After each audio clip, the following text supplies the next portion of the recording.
Something truly scary just happened in the boxing world. Brian Norman Jr. knocked out Jin Sasaki. It was a brutal KO, potential knockout of the year. I would, call it and predict that it will be the knockout of the year for the year of 2025. But Brian Norman caused memory loss in Jin Sasaki. Apparently, all of the people in Japan, they were talking, and there were reports that Sasaki woke up and obviously, after getting checked by the doctors and everything, he didn't even realize that he got knocked out. He didn't even realize that he was in the fight. That's how hard Brian Norman hits. He causes memory loss. We don't hear that in the sport of boxing very often, that, you get KO'd and you don't even remember signing the fight to fight Brian Norman. And Jin Sasaki ended up on a stretcher, left hook, KO'd, out cold, and he doesn't even remember fighting Brian Norman. That is crazy. That's some crazy power. Brian Norman, he's a specimen. That dude, he went from 0 to 100 because a lot of people, kind of wrote him off. Honestly, he didn't have some great performances, and then as of recent, he's just been on, a crazy momentum shift going up, and it's cool to see. But what a crazy, I don't even know what to say about Brian Norman, because it's just crazy to watch him, because I don't even know how he makes 147. He's a big dude, no fat on him, but what he did to Jin Sasaki was crazy. Like, Sasaki was trying, he threw everything he had in there, but it just wasn't enough. It just looked like a different specimen in there. Brian Norman and Sasaki both weighed in at 147, but you could clearly tell that Sasaki was not on Norman's level. Every shot that, Sasaki was able to land in that fight wasn't very detrimental. Maybe caught the attention of Brian Norman, but not to the point where he was like, all right, I need to be careful in these exchanges. Norman, opened up that counter, left hook, boom, and Sasaki was done. He was out,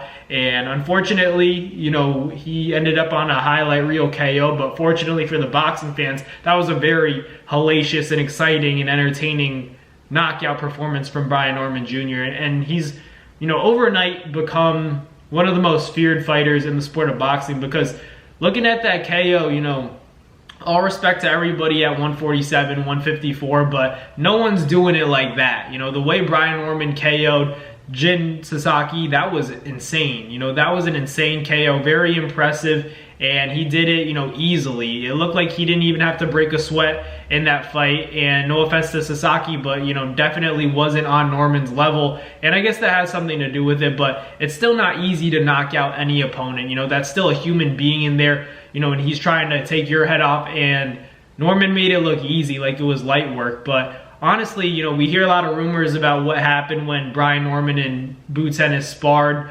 We're hearing that, Boots got the best of Norman, but I'm hearing Norman got the best of Boots. There are a lot of mixed rumors, but how about they fight? How about we see it in person? There are a lot of talks about who's ducking who and whatnot, but how about, that fight just happens anyway?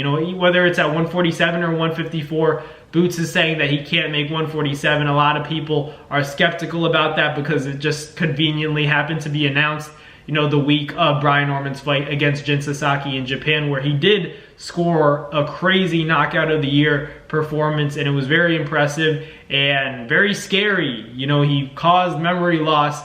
I can't say that enough. No one really does that. We hear a lot of fighters get knocked out, but after that, they talk about, oh, I saw the punch coming, I just, wasn't paying attention, I got caught sleeping on it. And then, Jin Sasaki literally got put to sleep by Brian Norman, because Norman's just that hard of a puncher, and he's talented. He knows how to time his shots, and it's very dangerous. It's a dangerous fight for anybody at 147. I don't know how much longer Brian Norman will be at 147 for, but like any welterweight, anybody like Devin, Teofimo Lopez, Ryan Garcia, Rolly Romero, any of these new 147 pounders, I feel like they got to stay the hell away from this guy, because he's a grown-ass man. Even though he's young and in age, obviously younger than a lot of these guys, maybe a little bit less experience in the pros, this dude is getting experience, and he's getting experience fast, and he's making his opponents look like easy work. And like I said, that's a grown-ass man. Physically, he's the strongest dude at 147, and he's a hell of an athlete. So while he's at 147, I'd love to see him in some big fights, but I don't know who's going to want to fight this dude.